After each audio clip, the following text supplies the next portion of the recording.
I never thought the day would come when I'd find my stolen car, parked in plain sight, just a few houses away. And what happened after that? It was worse than the theft itself. It started like any other day. I had just parked my blue 2012 Honda Civic outside my house after work. It wasn't just a car. It was a part of my life. A gift from my father before he passed away. That Civic carried more than just memories. It carried meaning. The next morning, I walked outside like usual, and it was gone. No shattered glass, no tire marks, nothing. Just an empty spot where it used to be. I felt my chest tighten. I called the police immediately, filed a report, gave them every detail I could. But deep down, I already knew how these things go. Most stolen cars are never found. Days turned into weeks. I tried to move on, I really did. But every time I saw a car like mine on the road, I looked twice. I scanned license plates in parking lots. It was like my eyes wouldn't let go of it. That car had been a part of my soul. Then, one evening, everything changed. I was walking my dog around the block, just trying to clear my head. It was getting dark, and that's when I saw it. A car parked under a dusty cover, just 3 houses down. Something about it stopped me. The color, the shape, even from under the cover, I could tell. I moved in closer. My heart was pounding. No license plate, but I could see a little detail through the windshield. Hanging from the mirror, a pine-scented air freshener. My dad's favorite, the same one he always used. My hands started shaking. It was my car. I knocked on the door of that house. My neighbor came out, casual as ever, like nothing was wrong. I pointed at the car. "That's mine," I said. "It was stolen weeks ago." He laughed. Actually laughed. And said, "Nah, man. I bought that on Facebook Marketplace. Got the paperwork and all." I didn't believe a word of it. Still, I called the police right away. They came, looked it over, but said their hands were tied. He had some sketchy-looking receipt, and without direct proof, they couldn't just take the car away. I felt helpless, robbed again, this time in front of everyone, with my own car sitting right there. That night, I remembered something. My dad, being the cautious guy he was, had installed a GPS tracker under the car. I never even used it. But now, it might be the one thing that could save me. I logged into the app. My jaw dropped. The last ping? It stopped exactly at that house. And then I remembered the dashcam, one of those that uploads to the cloud. I sent everything to the police. 2 days later, they came back, this time with a warrant. They searched his garage, and it wasn't just my car. There were parts from multiple stolen vehicles inside. Turns out, my friendly neighbor was running a low-level chop shop out of his home.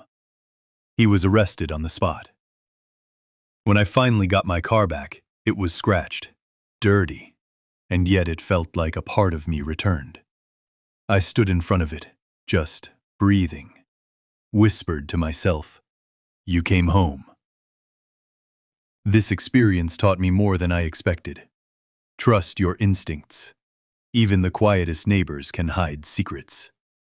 And never underestimate small things, like an old GPS tracker or a pine air freshener.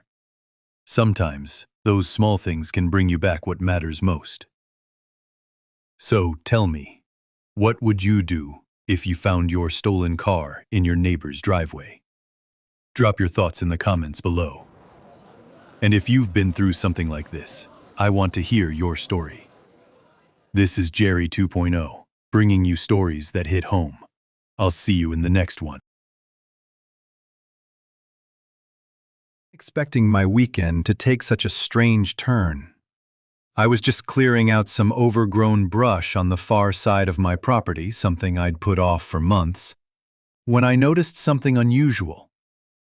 At first, it looked like a pile of scrap metal buried under years of leaves and vines. But as I got closer, my heart skipped a beat. It was a car. An entire car. Abandoned. Forgotten. Hidden. Who left it there? And why? I've owned this land for almost 5 years. It's quiet, peaceful, and surrounded by trees, just the way I like it. But I rarely explored the deeper parts of my property. The dense woods made it difficult. That day, while trimming the edge of the fence line, I stumbled upon the unexpected. The car was tucked neatly between 2 trees as if nature itself had tried to erase it from sight. The vehicle was coated in dirt and wrapped in vines. Moss had crept across the windows, and leaves filled the gaps in the hood and trunk. It looked ancient, like something left behind and forgotten. As I cautiously approached and brushed away debris, I realized the doors were unlocked. I peeked inside, expecting trash, maybe old tools, but instead, I saw a child's single shoe lying on the back seat. That changed everything. I immediately began documenting the scene with my phone. I didn't want to touch anything until I had photos and videos. The car had no plates, and the VIN number was scratched out. I searched the glove compartment carefully and found something strange. A Polaroid. It showed a family, 2 parents and a small girl, standing proudly in front of that same car. No writing, no dates, just that one haunting image. That night, I posted the photo online and joined a few local history groups. I asked neighbors if they knew anything about an abandoned car deep in the woods. Most had no idea. But one elderly neighbor hinted that a family had lived down the road years ago, and something terrible happened. He didn't say more. I couldn't shake the feeling that this wasn't just someone dumping junk. It felt personal. Driven by curiosity and concern, I contacted the sheriff's department the next morning. A deputy came out to inspect it.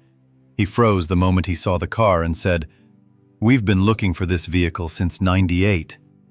I was stunned. Apparently, a mother and daughter had gone missing after picking the father up from work. No trace of them, or their car, had ever been found, until now. The car was towed to a secure facility, and investigators reopened the cold case. They didn't find any remains inside, but evidence collected from the vehicle was enough to restart the investigation. The story made local headlines. Detectives are working to identify family members and understand what led to the car being abandoned for so long. My land had suddenly become a key piece of a decades-old mystery. In the weeks that followed, I kept thinking about that child's shoe, the family photo, and the silence that surrounded the car all these years. How many people had passed nearby without realizing what lay hidden among the trees. It's disturbing to imagine such a dark history quietly resting on your land without your knowledge. This experience taught me something powerful. Every place has a story. Some are beautiful, others painful, but they all matter. That old car wasn't just rust and metal. It was a time capsule, a symbol of a family's disappearance, and a reminder that some things are never truly forgotten, only hidden, waiting to be found. If you've ever come across something strange or mysterious on your property, or anywhere, tell me in the comments. I'd love to hear your story. And if this video intrigued you, hit like, subscribe, and share it with others, because you never know. The next big mystery might be buried just a few feet away from where you stand. Only 15. No gang, no mask, no secret island, just a hoodie, a cheap laptop, and a plan that would shake the crypto world. Ellis Pinsky, a high school freshman, pulled off one of the biggest digital thefts in history, stealing $24 million in cryptocurrency without even stepping outside his house. To his classmates, he was just a quiet kid, smart, maybe a little withdrawn, the kind who always had headphones in and never raised his hand. But behind the screen, Ellis was deep into code. Not Fortnite, not Instagram, smart contracts, crypto wallets, transaction layers. He wasn't playing games, he was studying how digital money really worked. One night, while digging through code on a DeFi platform called DYDX, Ellis spotted something strange, a flaw, a vulnerability buried inside a smart contract. It was small, technical, most wouldn't even notice, but Ellis did, and he realized with the right script, he could reroute the money, all of it. So he did. In seconds, millions of dollars in crypto were flowing silently from the platform into a wallet only he controlled. No alarms, no error messages. The system ran like normal, but the vault was empty. On the other side, the engineers were stunned. The app's balance dropped to near zero. They scrambled, traced logs, checked everything, and realized they had just been robbed. Not by a pro hacker, not by a rival company, by a kid. The headlines were instant. 15-year-old steals 24M in crypto. Is your money safe in DeFi? Telegram groups, Reddit, Twitter, everyone was asking, who was this teenager and how did he outsmart a billion-dollar blockchain? At home, Ellis kept quiet. No flashy cars, no gold chains, just a glowing screen and silence. His digital wallet ballooned in value, but inside, he knew they were coming. Unlike cash, crypto doesn't disappear. Every transaction is recorded, public, and traceable. And soon, investigators began following the flow, tracking stolen funds across wallets and chains, each transaction leading straight back to him. His parents were devastated. Imagine discovering your teenage son is at the center of a global crypto scandal. One minute he's finishing homework, the next, federal agents are looking into his IP history. Though still a minor, Ellis was forced to return a large part of the stolen crypto. The legal battle was quiet, settled mostly behind closed doors, but the damage was done, and so was the lesson. Technology isn't the enemy, but unchecked talent, ego, and a lack of guidance, that's dangerous. Ellis wasn't evil, just too smart, too soon, too alone. He didn't need money. He wanted to know if he could do it, and when he did, the world noticed. In the end, he didn't just steal millions. He exposed how fragile even the smartest systems can be.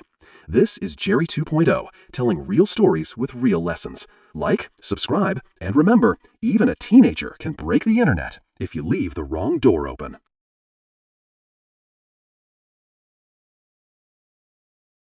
He waited all his life for this moment. The applause, the Hall of Fame speech, the final recognition he always deserved.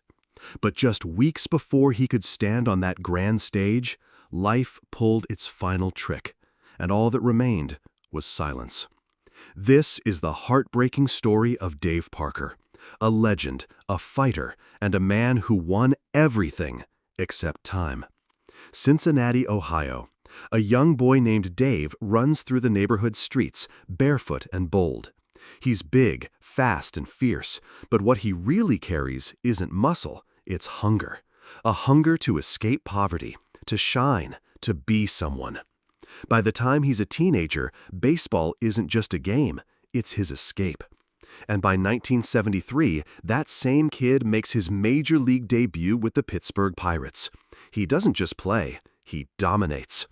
Nicknamed the Cobra, Dave Parker becomes the fear of every pitcher. Towering home runs, blazing throws from right field. Swagger, earrings, gold chains. He was the future, and everyone knew it. In 1978, he wins National League MVP. In 1979, he helps the Pirates win the World Series. Then he signs a record-breaking $1 million per year contract, the first of its kind. He had it all: fame, fortune, glory. But the spotlight can be blinding. As the 80s roll in, the cheers begin to mix with whispers. Injuries start to pile up. Off-field controversies, drug scandals stain his name. Once praised, now judged. He moves from team to team, from Pirates to Reds to A's. He becomes a mentor to younger players, but the weight of his past always follows. Still, he fights, wins another World Series in 1989 with Oakland. A quiet redemption, but the world has already moved on. In 2012, life throws one final pitch. Dave Parker is diagnosed with Parkinson's disease. The man who once threw baseballs like missiles now struggles to lift a spoon. His body starts betraying him, but his spirit never. He launches a foundation to raise awareness. He shows up, speaks, inspires, while shaking, stumbling, suffering.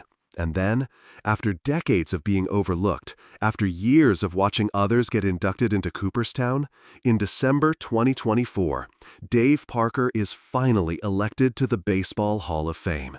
He smiles. Tears well in his eyes. He says it was worth the wait. But fate had one more inning left.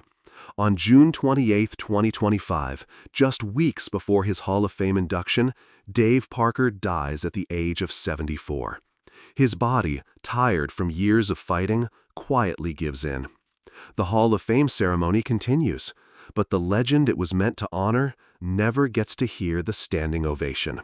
No final speech, no moment on that stage, just a chair with his jersey draped over it, and tears in the eyes of those who once called him Cobra. He had money, he had talent, he had fans, but he didn't get the one thing he truly earned: closure. Life doesn't always wait for the right moment. It doesn't care how big you were, how hard you tried, or how long you waited. Sometimes the finish line appears just after you're gone. But legends? They don't need a stage to be remembered. They live on in every story, in every fight, in every voice that dares to say, "I won't give up," even if I never hear the applause.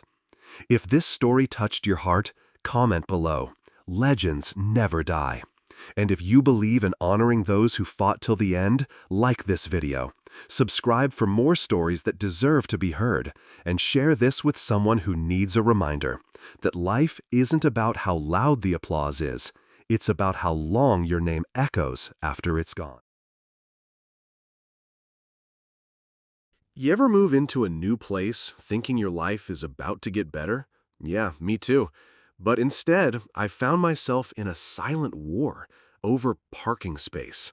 Not money, not noise, not fences, just a patch of concrete. And my neighbor? Well, let's just say she picked the wrong person to mess with. My name's Armin. I moved into this quiet neighborhood 6 months ago.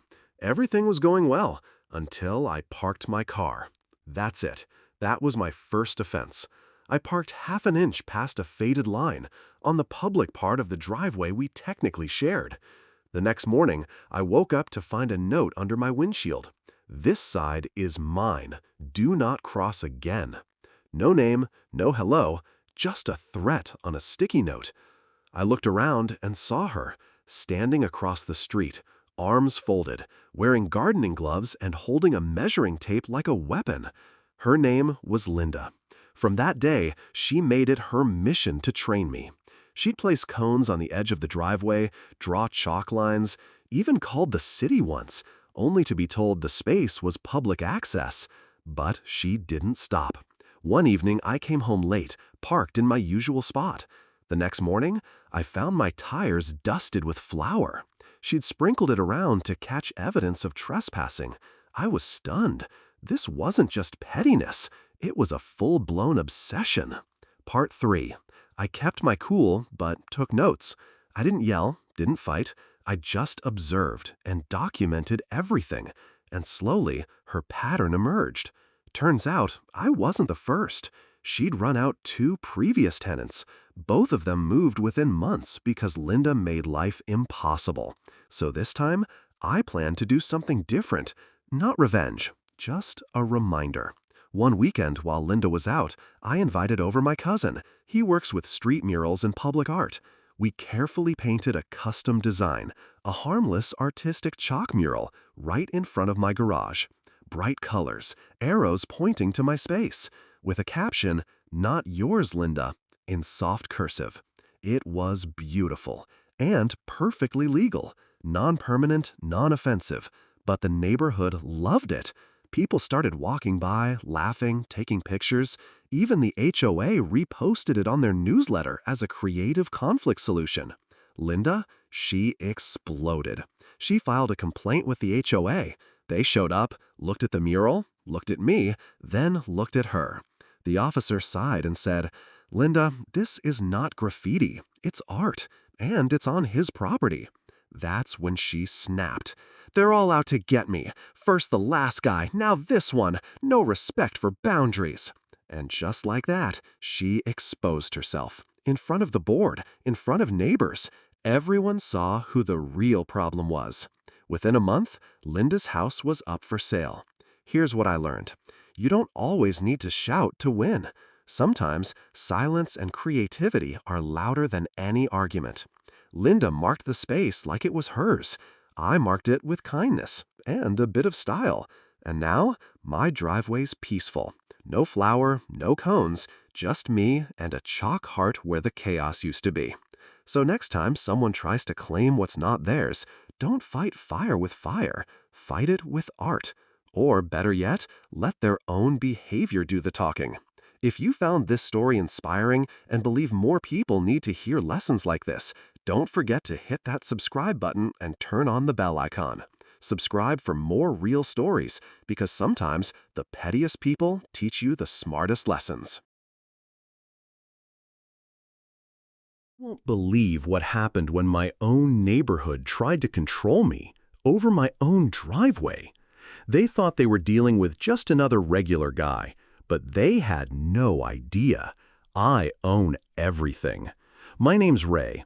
I live in a peaceful suburban neighborhood, or at least I thought it was, until the HOA decided to turn my life into a headache.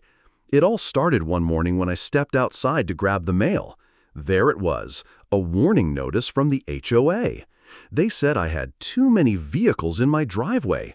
Apparently 3 is the limit, and I had violated the community standards. Funny thing is, all 3 cars were mine, all licensed, all parked neatly in my own driveway. I thought it was a joke, but a week later came the fine, and then another one, and threats to suspend my privileges. I attended the HOA meeting to clear things up. They barely let me speak. One of the board members, a smug guy named Charles, said, "Rules are rules, Mr. Ray. If you want to live here, you'll have to follow them." I told him calmly, "I think you should double-check who you're talking to." He smirked and handed me another violation slip right there in front of everyone.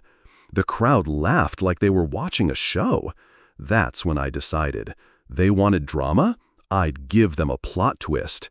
You see, what Charles and the HOA didn't know was I bought this neighborhood 5 years ago, every single lot. It was part of an investment deal. Technically, every house, including Charles's, stands on land that I own. I never said anything because I believe in privacy, but when people try to abuse authority, I don't stay quiet. I contacted my legal team, sent a formal cease and desist to the HOA. The fines? Voided. The board? Shaken.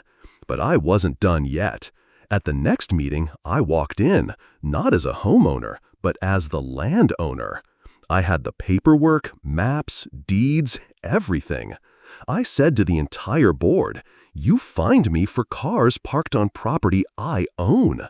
Not just my driveway, but the very sidewalk you walk on." Silence. Charles's face turned pale. He asked, "What do you want?"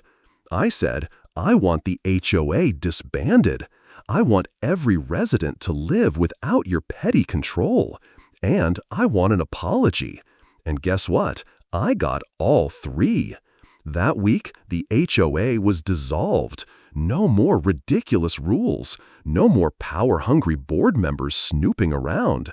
And as for Charles, he moved out quietly a month later.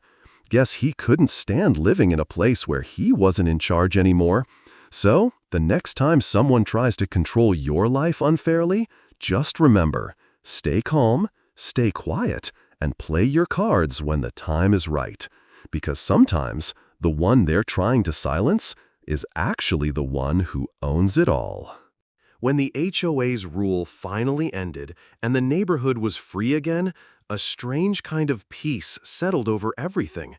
People parked their cars without fear, kids played outside freely, and most importantly, everyone started respecting each other again.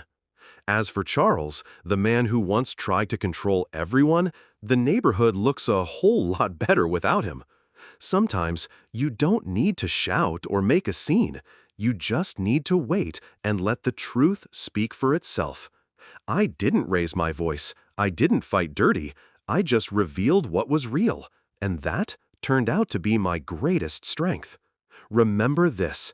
Never underestimate anyone, Because the one you think is powerless might just be the one who owns everything. So next time you leave a fine on someone's door, make sure you know exactly who you're dealing with. Everyone, today I want to share a story about change. A story about how sometimes the strictest rules don't always lead to the best outcomes.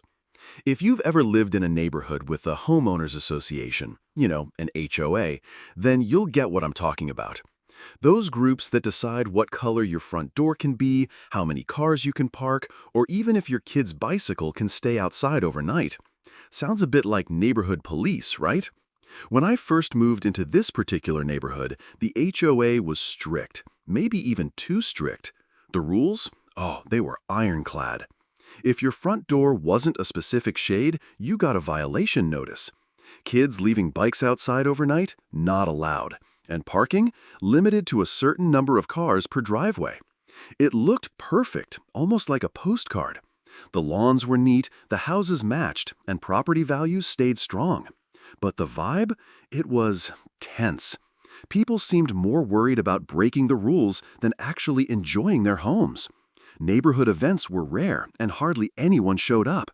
It felt like everyone was watching each other, waiting for someone to slip up. Then, something interesting happened. Some residents, the ones connected with certain financial troubles, started selling their homes, and fast. Within about a year, a bunch of houses changed hands.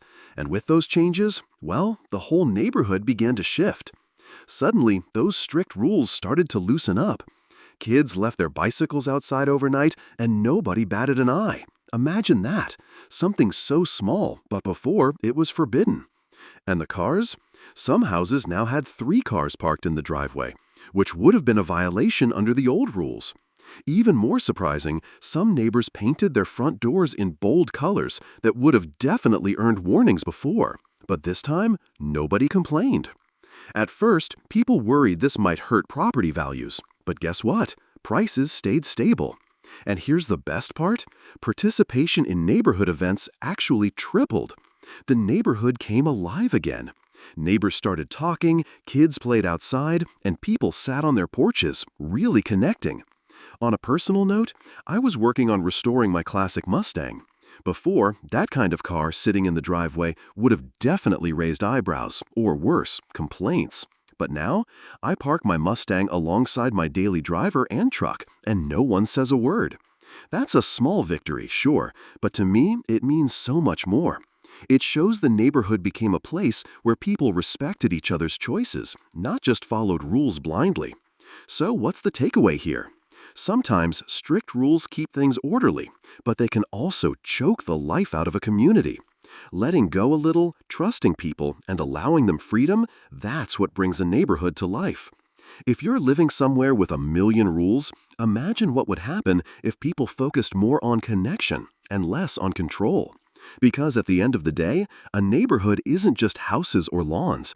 It's about people sharing their lives, moments, and building a home together. Thanks so much for listening to this story. What happens when the people you trust most start seeing your success as something they deserve more than you do? I thought I was building something for my future. Turns out, they were building plans to take it away. This is the story of how I almost lost everything just because I was too polite to say no. I grew up in a small house where nothing came easy. We didn't have much, but my parents always said, if you want something, you work for it. So that's what I did. After college, while everyone else was chasing flashy jobs, I saved every penny, took side gigs, skipped vacations, ate cheap meals. And after years of sacrifice, I bought a small piece of land on the edge of town. It wasn't fancy, but it was mine.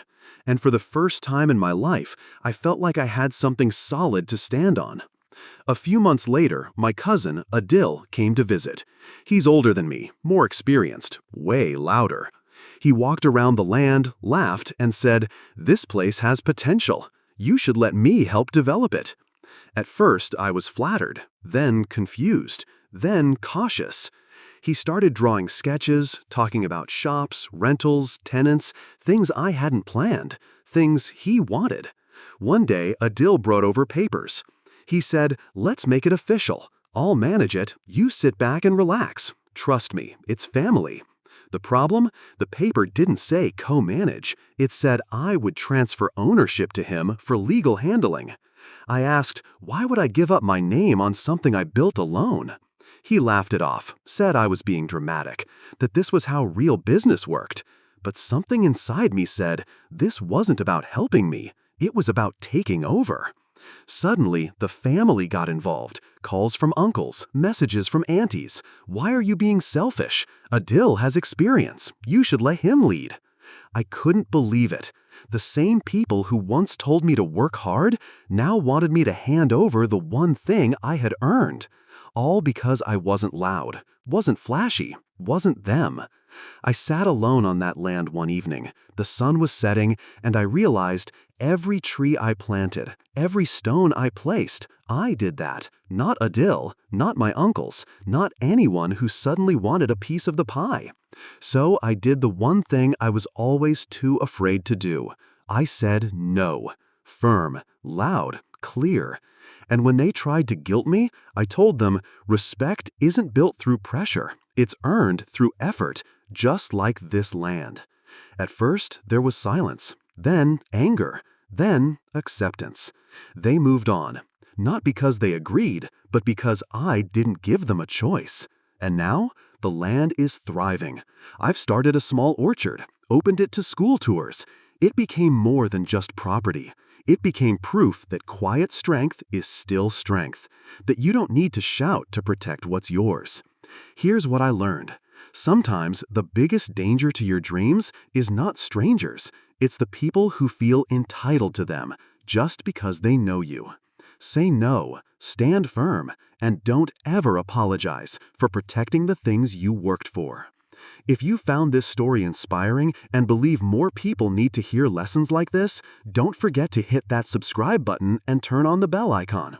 We share real, powerful stories that speak to your heart, because sometimes a simple story can change the way you see the world.